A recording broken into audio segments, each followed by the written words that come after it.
I already told you to step aside. This area is for first-class passengers, not people like you. I know exactly where I'm standing. This. The crack echoed across gate C12 like a gunshot. A polished wooden canes spun across the tile, struck the metal base of a stanchion, and clattered to a stop. Every head turned. Yes. For a split second, the airport forgot how to breathe. "Mom, I told you to step aside." The voice was sharp, cold, measured for maximum humiliation. Yes. Lauren Mitchell stood there in her Navy uniform, spine straight, chin lifted, the badge on her chest catching the fluorescent light. 34, precise, controlled. This. The kind of woman who believed order only worked when someone enforced it. In front of her, Evelyn Brooks didn't move. 68, silver threaded through her dark hair. This. A simple emerald coat draped over her shoulders, one hand still hovering where the cane had been, fingers trembling, not from weakness, but from the violence of being touched without consent. This. Around them, the terminal pulsed with half-frozen motion. A businessman in a charcoal suit lowered his phone, mid-email. A woman in heels stopped adjusting her scarf. This. A teenage boy near the window leaned forward, eyes wide, already sensing something wasn't right. Lauren exhaled through her nose, impatient. This. "First-class boarding is over there," she said, pointing past Evelyn without actually looking at her.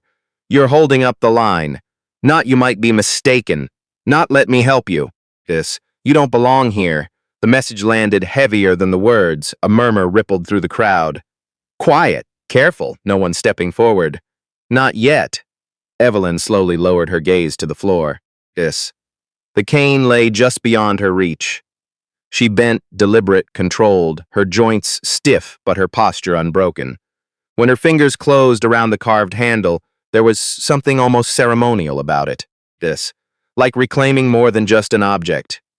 Behind her, a man in his early 30s shifted his weight. Daniel Foster, clean-cut, observant, the kind of man who noticed patterns before others saw problems. This. His grip tightened around his phone, thumb hovering over the screen. He didn't record, not yet. Next to him, Margaret Collins pressed her lips together, eyes flicking between Lauren and Evelyn. 51.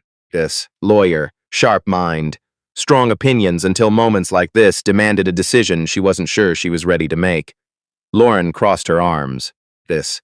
"Look," she said, louder now, making sure the surrounding passengers heard every word.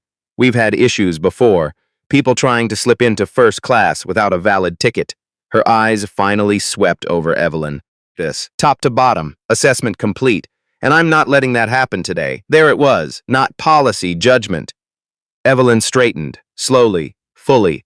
Her height didn't change. Her presence did. This. She lifted her eyes and met Lauren's gaze. No anger. No embarrassment. Something worse, stillness. The kind that doesn't defend itself because it doesn't need to. Lauren felt it, just for a second. This. A flicker. Then she pushed past it, jaw tightening. "Do you have a boarding pass?" she demanded. Evelyn didn't answer immediately. The silence stretched. People shifted. Cleared throats. Looked anywhere but directly at them. This. The air thickened, heavy with the weight of a moment no one wanted to own. Then Evelyn spoke, soft even. "I do." She didn't reach for it. "Not yet." Lauren's patience snapped. This. "Then show it," she said, stepping closer, voice dropping just enough to sharpen the edge. "Because right now you're in a space reserved for people who—" She stopped herself. Too late. This. Everyone had already heard what came next without her saying it. People who look like they belong. Daniel inhaled slowly. Margaret's hand tightened around her purse strap, and Evelyn Brooks smiled. This. Not wide, not warm, just enough to unsettle. "You've already decided who belongs here," she said quietly, "haven't you?" Lauren didn't blink. "I'm doing my job." Evelyn tilted her head slightly. This. As if considering that, as if weighing something far beyond this moment. Then, with the same calm precision she had used to pick up her cane, she reached into her coat, paused, this, and looked Lauren dead in the eye. "You might want to be very sure about that. The boarding pass didn't appear right away." This. Evelyn's hand rested inside her coat, fingers still, as if she were deciding whether this moment deserved proof, or something else. Lauren noticed the hesitation and smirked. This. Yeah, she said under her breath, just loud enough for the front of the line to catch it. That's what I thought. A few people shifted uncomfortably. Someone coughed. The tension thickened, sticky and unavoidable. Daniel Foster leaned slightly forward. His instincts were firing now. This wasn't confusion. This was escalation. Mom, he said carefully, directing his voice toward Lauren, but keeping his eyes on Evelyn. Maybe just let her show the ticket. Lauren didn't look at him. I've got it handled, she snapped. Handled. The word landed like a claim of ownership over the situation, and everyone in it. Evelyn finally withdrew her hand, but instead of a boarding pass, she adjusted the cuff of her sleeve. Smooth, unhurried, almost dismissive. Lauren's jaw tightened. Are we doing this or not? She said, louder now. Because I'm not holding up a full first-class boarding line for... She stopped again. Not because she chose to. Because Evelyn stepped forward, just one step. But it shifted everything. The space between them closed. The air sharpened. Evelyn's gaze locked on to Lauren's with surgical precision. You seem very certain, she said, voice low, controlled, that I don't belong here. Lauren squared her shoulders. I don't deal in guesses, she replied. I deal in what I see. Evelyn nodded slowly. And what exactly do you see? The question hung there, heavy, dangerous. Lauren hesitated, a fraction of a second. Then she doubled down. I see someone who isn't in the system, she said. Someone who's wasting everyone's time. Someone who needs to step aside so we can board the people who actually paid to be here. A ripple moved through the crowd. Not agreement, recognition. Margaret Collins shifted again, this time with visible discomfort. Her legal mind was already cataloging the language, the tone, the implications. This wasn't just rude. It was something that could spiral. Daniel's thumb pressed lightly against his phone screen. Still not recording, but close. Very close. Evelyn exhaled softly. Not defeated, measured. Then, finally, she reached into her coat again. This time, she pulled out a slim leather holder. Dark, worn just enough to suggest age, not neglect. She opened it with care. Inside, a boarding pass, clean, crisp, real. She extended it toward Lauren. I suggest, Evelyn said quietly. You take a closer look. Lauren snatched it, too fast, too eager to prove herself of right. Her eyes scanned the top line, then the name, Evelyn Brooks. Her brow twitched. Seat number, 1A first class. The words didn't match the story she had already committed to. For a split second, something cracked. Uncertainty. But pride is louder than doubt. Lauren scoffed. This doesn't mean anything, she said, flipping the pass slightly, as if the motion itself could invalidate it. People fake these all the time, a sharp intake of breath from somewhere behind. Margaret, this time. Daniel's phone was in his hand now, unlocked. Ready. Evelyn didn't move. Does it? She asked softly. Lauren stepped closer again, invading space, asserting control. Do you have ID? She demanded. Because if this doesn't match, you're done here. Evelyn held her gaze, unflinching. Then slowly she reached into her coat once more, but before she could retrieve anything, Lauren's hand shot out. Fast, impatient. She grabbed the boarding pass. Hard. The motion snapped through the air. And in that instant, Evelyn's cane slipped. The handle struck her wrist, the force sharp, unexpected. The cane dropped again. This time louder. This time undeniable. A collective gasp rippled through the gate. Daniel hit record. Margaret's voice broke through, barely above a whisper. Oh my God, Lauren didn't step back, didn't apologize, didn't even glance at the cane on the floor. Instead, she lifted the boarding pass between her fingers, and with a cold, deliberate motion, she tore it, straight down the middle. The sound of ripping paper sliced through the silence like a blade. Small pieces drifted toward the trash bin beside the gate. Lauren dropped them without looking. Problem solved, she said. Then she smiled. Thin, sharp. Next passenger. The pieces of the ticket hadn't even finished falling when the silence broke. Not loud, not chaotic.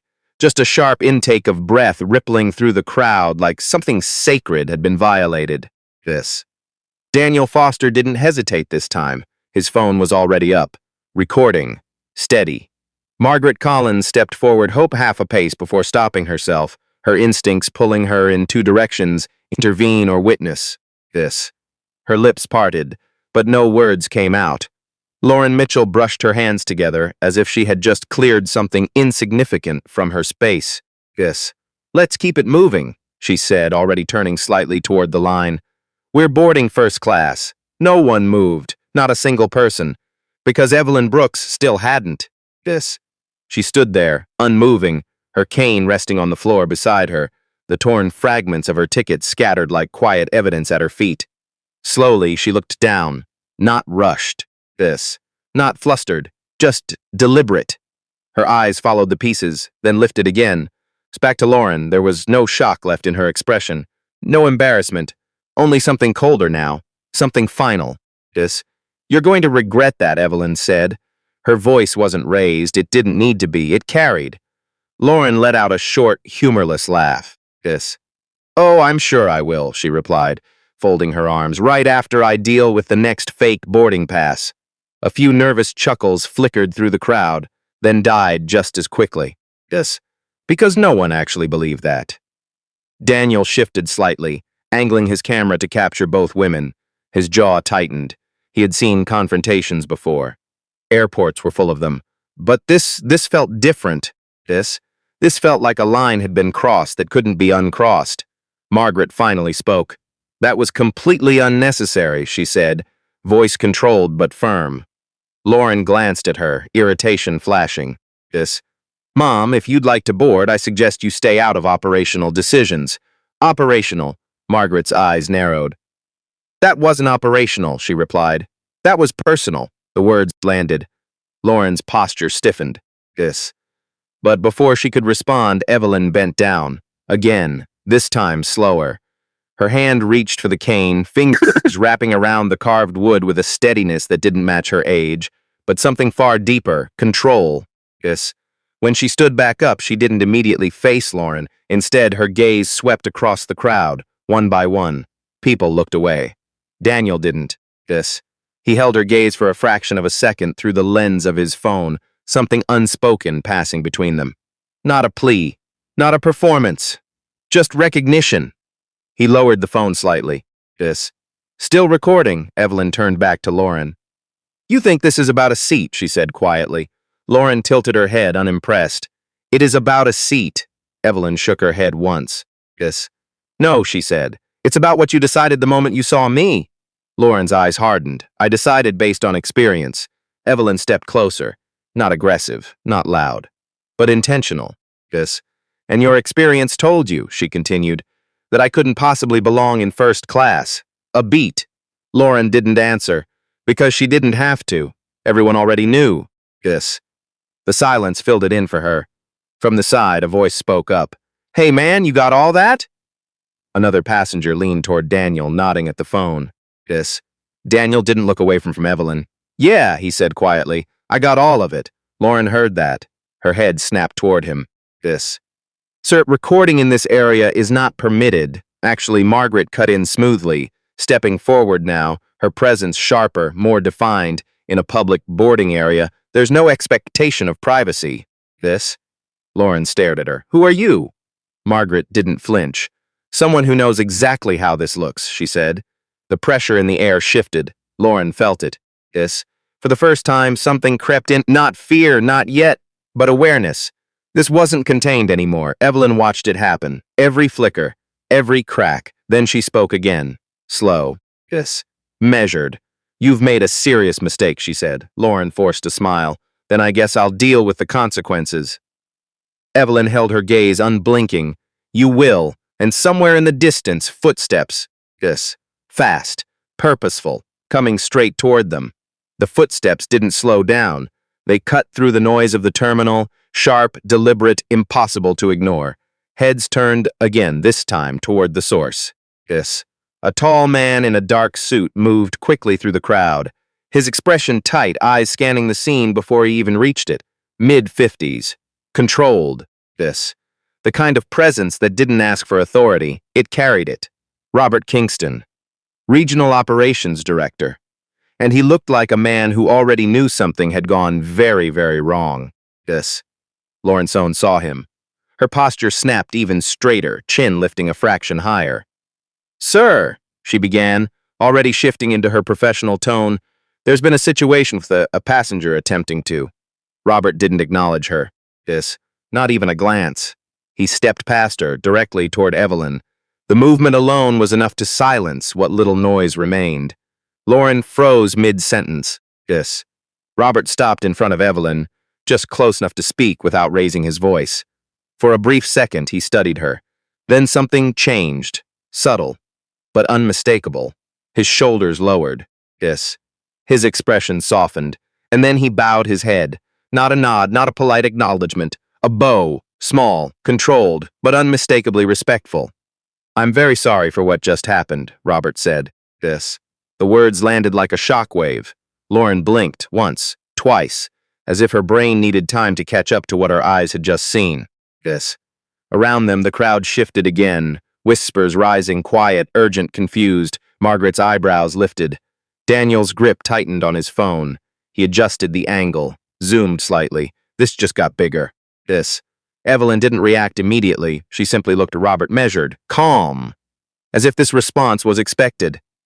I assume, she said, her voice even, you've been informed. Robert straightened, but his tone didn't regain its earlier edge. Yes, Mom, not Miss, not passenger. Mom, Lauren's stomach dropped, just slightly, just enough to register something was off. Robert turned, slowly. Now he looked at Lauren, and the air shifted again.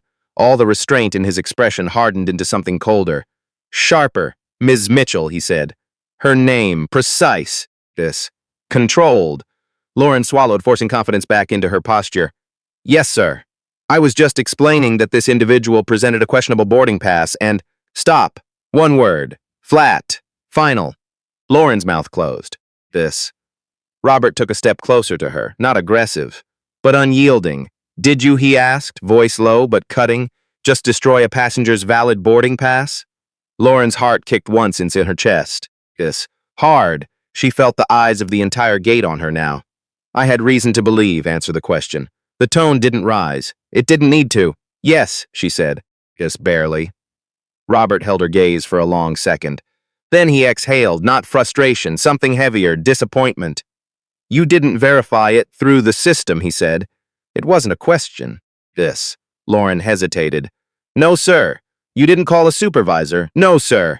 And instead, Robert continued, each word landing with increasing weight, you chose to escalate, accuse, and physically interfere with a passenger.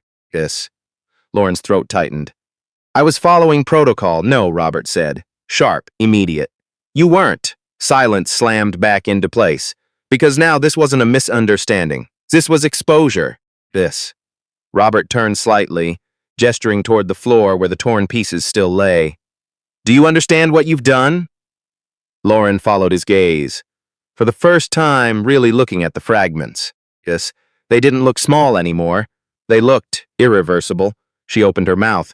Nothing came out. Evelyn spoke instead. Quiet, controlled. She made a decision, Evelyn said. Robert glanced back at her, something like respect flickering again. Yes, Mom. Evelyn's eyes returned to Lauren, and this time there was no softness left at all. Now she gets to live with it.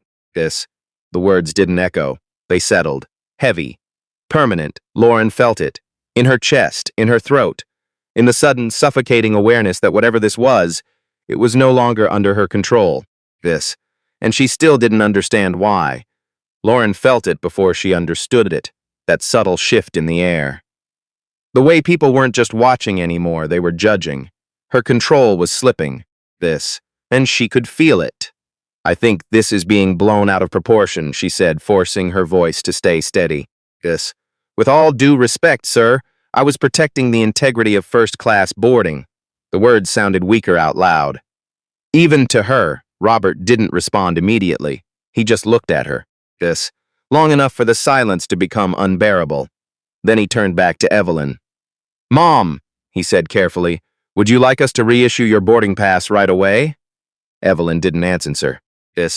Not yet. Instead, she stepped forward again, closer to Lauren, close enough now that there was no space left for distance or denial. You didn't just question a ticket, Evelyn said. Her voice was still soft, but it carried something sharper now. You questioned a person. Lauren lifted her chin, defensive. I had reason to be suspicious. Evelyn nodded slowly. Because of what? This. The question hit harder this time. Lauren opened her mouth, paused, closed it again. There were too many eyes, too many witnesses, no safe answer. Robert watched her carefully. So did Margaret. Yes. So did Daniel, his phone still raised, capturing every hesitation, every crack forming in real time.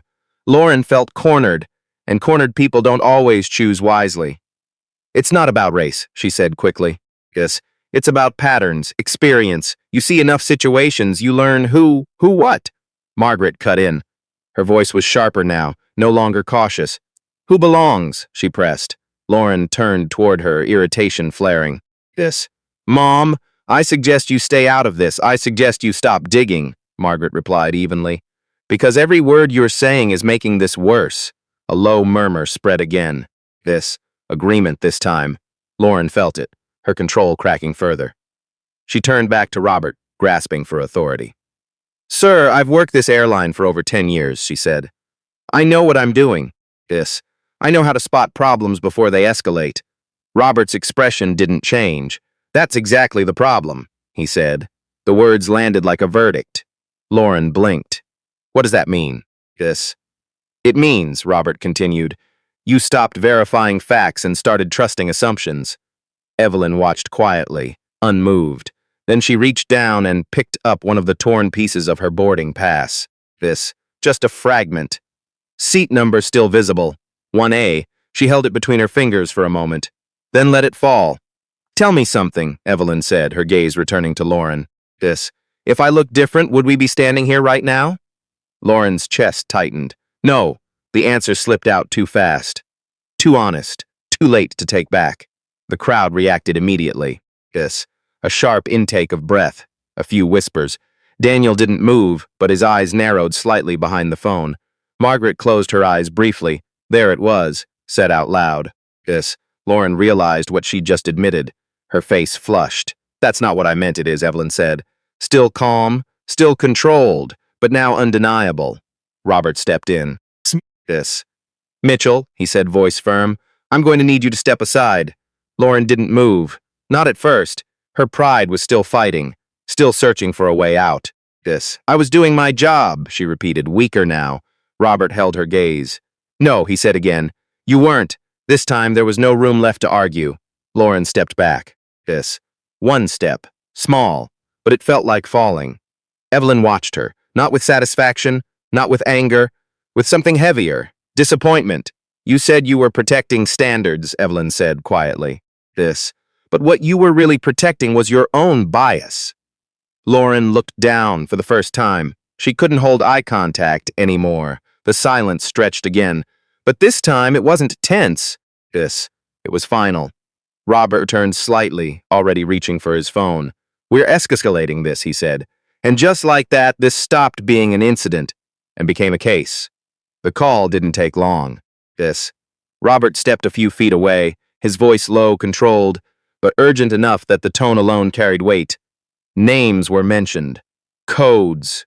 A situation report that moved faster than anything Lauren could follow. When he turned back, everything had shifted. This wasn't a misunderstanding anymore. This was escalation at a corporate level. Security is on the way, Robert said. The words landed like a closing door. Lauren's head snapped up. Security? She repeated, disbelief breaking through. That's not necessary. Robert didn't respond, because it wasn't up for discussion. Evelyn remained still, for her cane grounded firmly beside her, her posture unchanged. But now there was something else in her presence. Not just control, authority, unspoken but undeniable. Lauren felt it pressing in. From all sides, the crowd had grown quieter but heavier. People weren't just watching anymore. They were waiting, for the outcome, for the consequence. Daniel lowered his phone for a second, glancing at Margaret. This is going to blow up, he muttered. Margaret nodded slightly, eyes still fixed on Evelyn. It already has, she replied. Lauren heard them. Every word felt like it was tightening around her. I think we need to slow this down, she said, stepping forward again. Her voice softer now, trying to regain footing. We're making this bigger than it needs to be. Evelyn finally moved. Just a small shift of weight, but it drew every eye back to her. It became bigger, Evelyn said quietly. The moment you decided I didn't deserve basic respect. Yes. Lauren shook her head quickly. That's not what this is. Evelyn's gaze didn't waver. Then what is it? Lauren hesitated again, because every answer she had left sounded wrong. Robert stepped in. It's documented, he said. We have witnesses. We have video. He glanced briefly at Daniel's phone. Daniel didn't lower it this time. Lauren followed the glance, saw the camera, felt it. That realization hit harder than anything else so far. This wasn't contained. This wasn't private. This was evidence. Her chest tightened. I didn't know, she started. That doesn't change what you did, Robert cut in. The words were calm, but final. Footsteps approached again, this time slower, measured. Two uniformed security officers moved through the edge of the crowd, their presence quiet but authoritative, not aggressive, not rushed, just inevitable. Lauren's breathing shifted, shallower now. I don't need security, she said almost under her breath. One of the officers stopped a few feet away. Mom, he said evenly, we're just here to assist. Assist. The word sounded neutral. It wasn't. It meant control had officially left her hands. Lauren looked around, at the faces, at the distance now between her and everyone else. No one stepped forward for her. No one defended her. Not even the ones who had been silent before. That silence had changed sides. Evelyn watched her carefully, not cold, not cruel, but clear. This is the part, Evelyn said softly, where things become real. Lauren swallowed, hard. I can fix this, she said quickly, almost desperate now. I can reissue the ticket. I can apologize. We don't need to. You had that chance, Evelyn replied. No anger, just truth. Lauren's voice faltered. I didn't know who you were, and there it was. The wrong sentence. The worst one. Evelyn's expression didn't change, but something behind her eyes did. Deepened. You shouldn't need to, she said. The words hit harder than anything else. Because they stripped away every excuse. Every justification. Robert stepped slightly to the side, giving the security officers a clear line.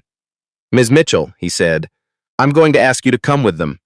Lauren didn't move. For a second it looked like she might resist, not physically, but emotionally, mentally. Her entire sense of control was collapsing in real time. This is insane, she whispered. No one answered. Because it wasn't, it was the consequence. Evelyn adjusted her grip on the cane. A small movement, grounded, final. You made a decision, she said. Lauren looked at her, eyes wide now.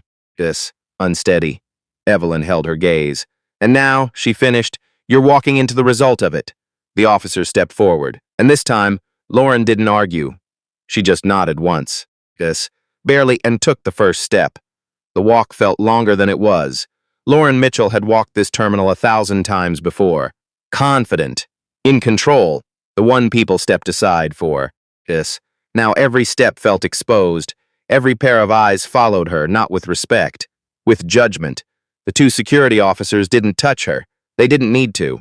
Their presence alone was enough to guide her forward, away from the gate, away from the line she had once controlled. Behind her, the silence she left behind didn't break. It shifted, focused, back on Evelyn. Daniel lowered his phone slowly, not because it was over, because something told him this wasn't even the beginning. Margaret exhaled, long and quiet, as if she had been holding her breath for far too long. That woman, she murmured almost to herself. Daniel followed her gaze. Evelyn hadn't moved. Still standing, still composed, as if nothing had happened, and yet everything had. Robert stepped closer again. Mom, he said, voice respectful, we've arranged immediate reissuance of your boarding pass. You'll be escorted to the aircraft when you're ready. Evelyn nodded once. No gratitude, no acknowledgement beyond what was necessary. Her eyes drifted briefly to the floor, to the last fragments of paper. Then back up, leave it, she said softly. Robert hesitated. Mom, the pieces, Evelyn clarified. Let them stay. A pause. Robert understood. They weren't trash. They were evidence, a reminder. He gave a small nod. Understood. From the side, Daniel stepped forward. Careful, respectful. Mom, he said, lowering his voice. I just want you to know that shouldn't have happened. Evelyn turned to him. Yes. Studied him for a moment. Not suspicious, not defensive. Just aware. You recorded it, she said. Daniel didn't flinch. Yes, a beat. I wasn't sure if I should step in. Yes. Evelyn held his gaze. Sometimes witnessing the truth, she said, is the first step to changing it. Daniel nodded slowly. He understood that, more than she knew. Margaret joined them, her tone steady. If this goes public, it won't just be about her, she said, glancing in the direction Lauren had been taken. It'll be about the system that allowed it. Evelyn's expression remained unreadable. Yes, she said, it will. There was no fear in her voice, only certainty. Robert's phone buzzed. He checked it quickly, then looked back up. The executive team has been notified, he said. They're requesting a full report immediately. Evelyn gave a slight nod. And the flight? Delayed, Robert answered. They won't depart until this is resolved. A ripple of reaction moved through the nearby passengers. Delayed flights meant inconvenience, missed connections, frustration. But no one complained. Not now, because everyone understood. This wasn't about time anymore. Evelyn adjusted her coat slightly, the emerald fabric catching the light as she moved. Good, she said. One word. Controlled. Decisive. Daniel exchanged a glance with Margaret. Do you know who she is?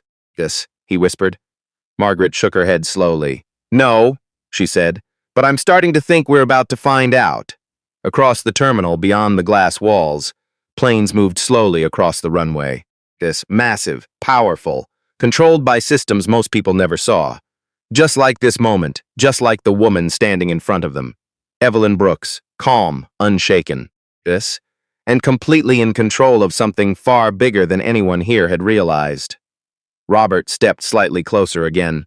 Mom, he said quietly, they're asking if you'd like to address this privately, or here. A choice, public or contained. Evelyn looked around, at the crowd, at the witnesses, at the people who had seen everything, who had said nothing, who had felt everything. Her gaze lingered for a moment, then she answered. No, she said, simple, final, we'll handle it here. And just like that, the situation changed again. Because whatever came next wasn't going to stay inside the airport. The room they brought her into was too quiet. Lauren stood just inside the doorway, unsure whether to move or wait, her hands clenched so tightly in front of her that her knuckles had gone pale. The uniform that had once made her feel sharp, in control, now felt heavy on her shoulders. Across the table sat 3 people, no small talk, no introductions, just presence. William Carter, Chief Operating Officer, late 50s, steel gray hair, eyes that didn't miss anything. Beside him, Angela Reeves, Vice President of Compliance. Composed. Exact. The kind of woman who had built a career on seeing through excuses. And at the end, Evelyn Brooks. Seated, calm, unshaken. Lauren's breath caught. For a brief second, she forgot how to speak. William leaned forward slightly, fingers interlocked. Ms. Mitchell, he said, voice level, we've reviewed the initial footage. Footage. The word hit like a physical weight. Angela slid a tablet across the table. The screen paused on a frame Lauren recognized instantly. Her hand mid-motion, the boarding pass tearing. No context, no explanation, just action. Lauren swallowed. I can explain. Angela didn't respond. William didn't either, because they weren't here for explanations. They were here for truth. Evelyn watched her, not with anger, but with something far more difficult to face. Clarity. Then explain, Evelyn said quietly. Lauren's voice trembled despite her effort to steady it. I was doing my job, she began. We're trained to identify irregularities, to protect. Angela cut in. Protect what? Lauren hesitated. The integrity of first-class boarding. Angela tilted her head slightly. And how did you determine that Ms. Brooks didn't belong in that space? Lauren's chest tightened. I had concerns. What? Angela pressed. Lauren's eyes flicked briefly to Evelyn, then away. I've seen cases before, she said. People trying to— No, William interrupted, his voice calm but firm. Not cases. This case. The room narrowed, everything focused. Lauren felt it. She couldn't generalize anymore. She had to own it. Her voice dropped. I made a judgment. Silence. Angela leaned back slightly. Based on what? Lauren didn't answer. Not immediately. because now the truth had nowhere left to hide. Evelyn spoke. Soft, precise, say it. Lauren's throat tightened. I assumed, she said, barely above a whisper. Assumed what? Evelyn asked. Lauren closed her eyes for a fraction of a second, then opened them. I assumed she didn't belong in first class. The words hung there, heavy, irreversible. Angela didn't look surprised. William didn't either. Evelyn didn't move at all. And why did you assume that? Evelyn asked. This was the moment. The one she couldn't step around. Lauren's voice broke. Because of how she looked, no one spoke. Because nothing needed to be added. It was all there now. Clear. Complete. William exhaled slowly. That is a direct admission of discriminatory behavior, he said. Not angry, just factual. Lauren nodded weakly. I know. Angela tapped the tablet once, the video replaying silently for a few seconds before she paused it again. You didn't verify the ticket, she said. You didn't escalate to a supervisor. You physically interfered with a passenger. And you destroyed valid travel documentation. Each point landed like a step deeper into something she couldn't climb out of. Lauren's shoulders sank. Yes. Evelyn finally leaned forward slightly, just enough to close the distance. Look at me, she said. Lauren hesitated, then lifted her eyes. Evelyn held them, unblinking.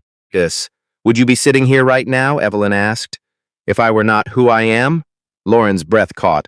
The question hit harder here. In this room, with no audience to hide behind. No, she said. Honest, broken, real.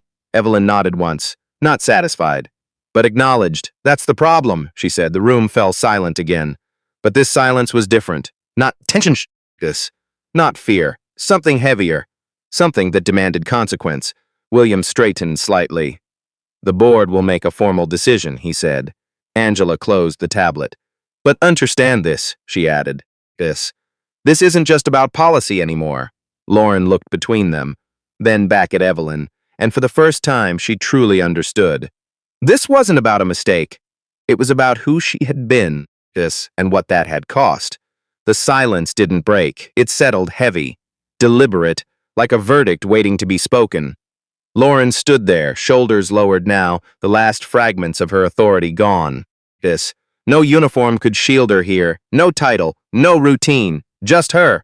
William Carter folded his hands on the table. The standard response, he said, measured would be immediate termination. The words landed clean, expected, final. Lauren nodded faintly, as if she had already accepted it somewhere deep inside. I understand, she said. Angela Reeves didn't look at her. She was watching Evelyn. Waiting, because despite the structure, despite the hierarchy, everyone in that room understood one thing now. This decision wasn't just procedural, it was personal. Evelyn Brooks sat still, her hands resting lightly on the table, fingers relaxed, no tension, no urgency. But her presence filled the room more than anyone else's. William turned slightly toward her. Ms. Brooks, he said, given the severity of the situation, the board is prepared to proceed immediately. A pause, unless you have a different recommendation. There it was, the shift. Lauren looked up. For the first time, fear wasn't just about consequences, it was about uncertainty. Evelyn didn't answer right away.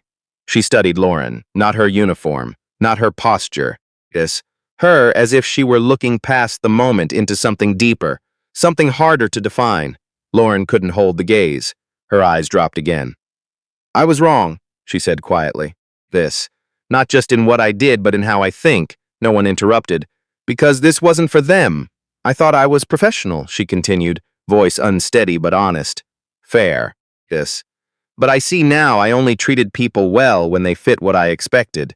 She swallowed, and when they didn't, I made them prove themselves. The room stayed still.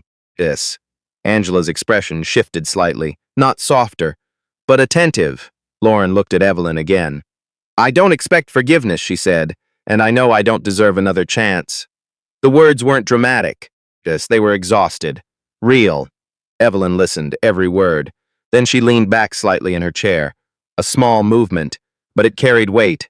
Firing you, she said slowly, would be easy. William didn't react. Angela didn't either, because they agreed. It would send a message, Evelyn continued. Clear, immediate, clean. Lauren's chest tightened. This was it.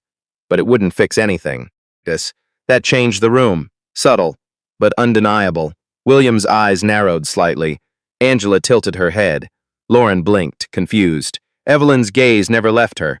"You're not the first person to think this way," she said. "And you won't be the last." A pause. "The difference is most people never get forced to face it." Lauren felt something shift inside her. Not relief. Not yet. Something else. Evelyn leaned forward slightly now. "And if I let you walk away," she said, "you'll carry this somewhere else, into another space, another role, and nothing will change." William spoke carefully. "Are you suggesting?" "Yes," Evelyn said. "Clear, sir." "Certain. I am." Angela sat up slightly. "Miss Brooks, with respect, this could be seen as lenient." Evelyn's eyes flicked to her briefly. "It's not lenient," she said. "It's harder." Then back to Lauren. "You don't get to walk away from this," Evelyn said. Lauren's breath caught. "You stay," Evelyn continued. "But not as you were." The words sharpened, defined. "You will be removed from active flight duty." William nodded slightly, already processing. "You will undergo mandatory training, intensive, long-term, not a checkbox, not a formality." Angela added, "monitored and evaluated at every stage." Evelyn didn't look away. "And you will confront exactly what you tried to ignore." Lauren felt her legs weaken slightly. Not from fear. From the weight of it. "This isn't a second chance," Evelyn said. "It's a responsibility." Silence. Then Lauren nodded. Slowly. Tears gathering, but not falling. "I understand." Evelyn held her gaze one last moment. "Good," she said. And just like that, the outcome wasn't an ending. It was something far more difficult. A beginning. The plane landed in silence. Not the quiet of peace. The quiet of reflection. Lauren Mitchell sat near the back of the cabin, no longer in uniform, no longer standing, no longer in control of anything except her own thoughts. Her hands rested in her lap, still but not calm. Everything felt different now, the same aircraft, the same seats, the same sky outside the window.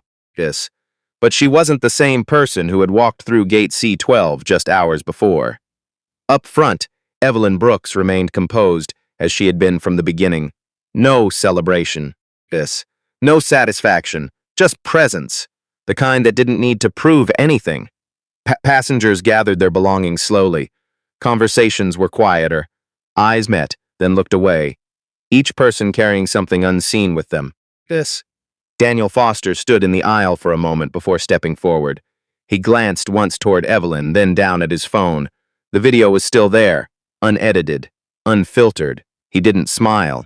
He didn't hesitate. He sent it. Margaret Collins adjusted her coat, her expression thoughtful. Some moments, she said quietly, to no one in particular, "Don't just pass. They stay, and this one would." Because this wasn't just about a confrontation. It was about a mirror, one that had been forced in front of everyone there. Lauren stood when the row cleared. No rush. No urgency, just movement, step by step, toward whatever came next. Days turned into weeks. The uniform disappeared, replaced by plain clothes, classrooms, conversations she couldn't avoid. Stories she had never truly listened to before. Not statistics, not policies. People, real people, with voices that didn't shake, with experiences she couldn't dismiss. She ceased silence more than she spoke. Listened more than she defended. And slowly something uncomfortable began to take shape. Awareness. Not clean, not easy, but real. Every session stripped something away. Every reflection forced her to sit with what she had been, not who she thought she was, but who she had shown herself to be. 6 months later, she stood again. Not in airport, not in uniform, but in front of a group of new trainees, younger, confident, certain, just like she used to be. Her voice didn't rise. It didn't need to. Every passenger you see, she said steady, is carrying something you don't know. Their history, their battles, their dignity. A pause. And the moment you think you can judge that is the moment you've already failed them. No one interrupted, because this wasn't theory. It was lived. Across the room, a screen displayed training material. But no one was looking at it. They were looking at her. Not the mistake, the change. Somewhere else, in a quiet office above another terminal, Evelyn Brooks reviewed a report. Lauren's name appeared on the final page, not highlighted, not excused, documented. Progress noted. Work ongoing. Evelyn closed the file. No smile, no approval, just a quiet acknowledgement. Because change wasn't a moment. It was a choice, made again and again and again. The world outside hadn't changed overnight. But somewhere in it, one person had, and that mattered. More than punishment, more than pride. More than power. The story didn't end with a fall. It moved forward with a decision. To see clearer, to act better, to become something more human than before. If this story stayed with you, take a moment to like, subscribe, and share your thoughts in 3 words. Choose better today.